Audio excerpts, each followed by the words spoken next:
The story begins in Paris. Sam arrives at a party thrown by his ex-girlfriend. He isn't there to have fun.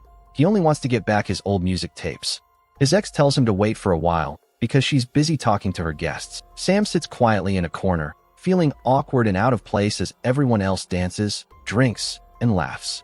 After some time, Sam gets tired of waiting. He goes to his ex and asks where his things are so he can take them himself. She points him toward a small office and tells him to wait there. She'll talk to him later. Sam walks through the noisy corridor filled with drunk people, goes inside the office, and locks the door. He looks around and finally finds a box containing his old tapes. But suddenly his nose starts to bleed. He wipes it with tissues, sits on a chair, and soon falls asleep. While Sam sleeps, loud shouting and chaos break out outside the room. But he doesn't hear anything. The next morning, Sam wakes up and stretches, ready to leave. But when he opens the door, he freezes in horror. The apartment is completely destroyed. There's blood everywhere and broken furniture all around. Scared, Sam grabs a metal rod to defend himself. When he steps outside, he realizes the party guests, including his ex-girlfriend, have all turned into zombies. They growl and run toward him.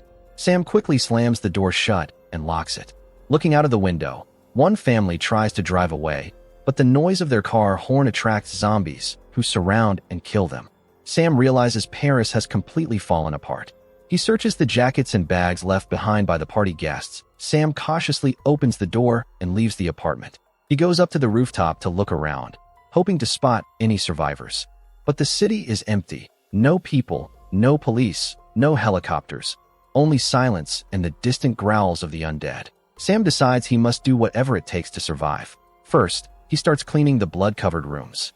While he's doing that, he hears a strange sound coming from the apartment below. Suddenly, a gunshot breaks through the floor, leaving a hole.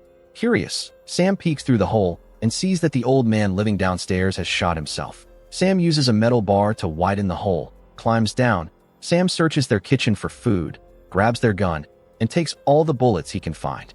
Then he carefully walks down the stairs, checking every floor, closing doors behind him to block zombies.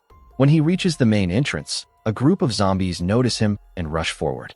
He barely manages to shut and lock the door before they reach him. Now that the building is secure, Sam goes to the caretaker's office.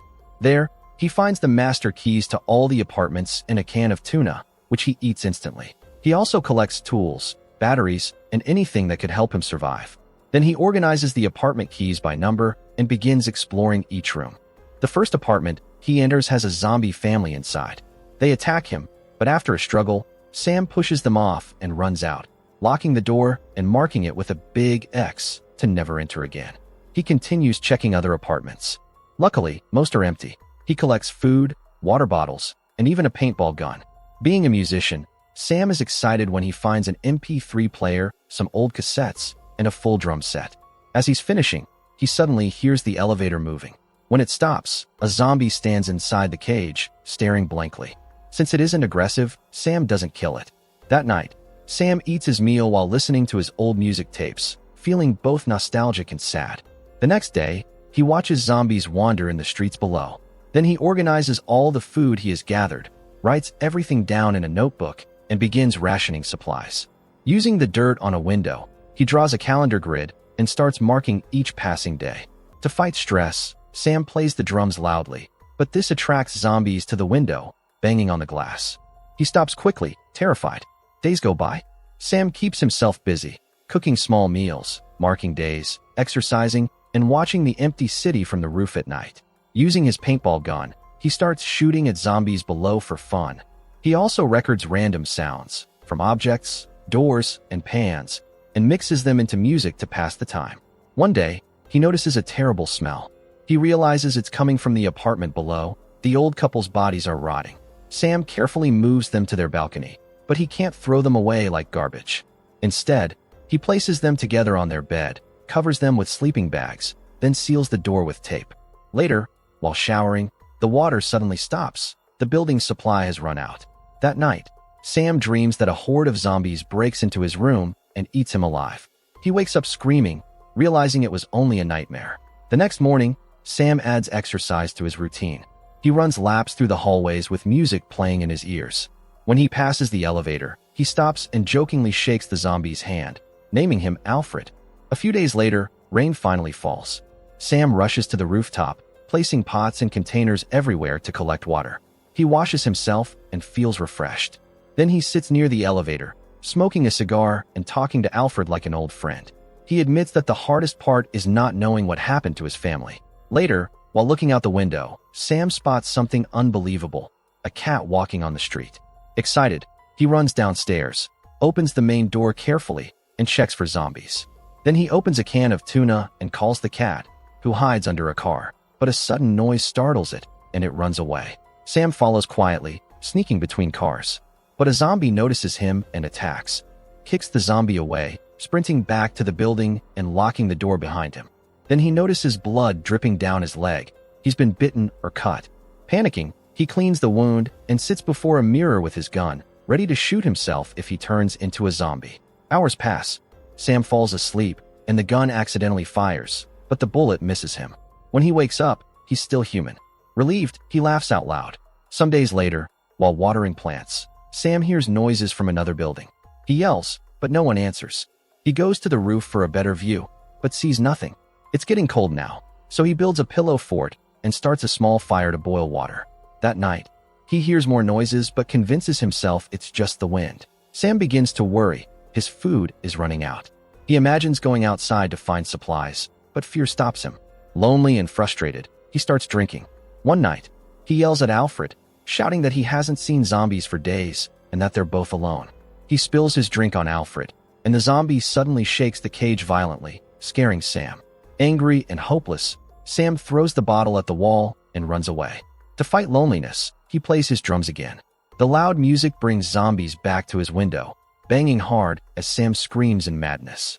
Later, he apologizes softly to Alfred for yelling. Days later, he listens to his old family tapes again. Hearing their voices breaks him. In anger, he sweeps everything off the table.